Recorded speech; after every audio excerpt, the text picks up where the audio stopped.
रानी रज़िया का नाम भारतीय इतिहास में एक विशेष स्थान रखता है। वह दिल्ली सुल्तानात की पहली महिला शासिका थीं, जो शहंशाह अल्तमश की बेटी थीं। रज़िया की असाधारण शक्ति और साहस ने उसे एक प्रभावशाली नेता बना दिया था।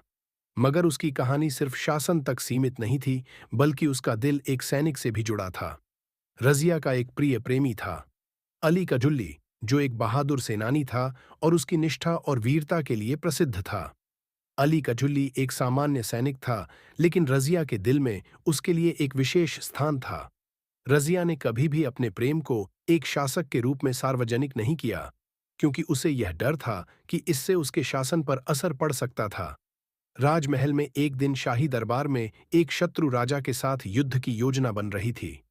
रज़िया ने यह निर्णय लिया कि वह खुद नेतृत्व करेगी, क्योंकि उसे यह समझ में आ चुका था कि दिल्ली की रक्षा उसके हाथों में है।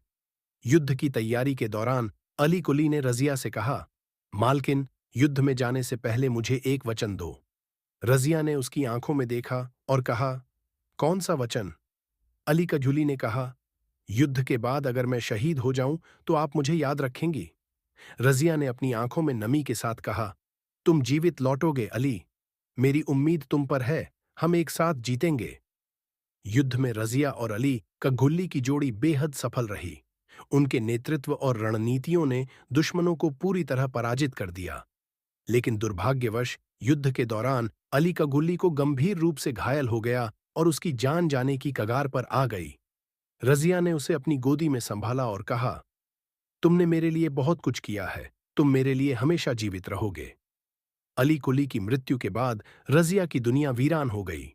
उसकी आंखों से आंसू नहीं रुकते थे, लेकिन रज़िया को यह समझ आ गया था कि वह एक शासक है और उसे अपने साम्राज्य की रक्षा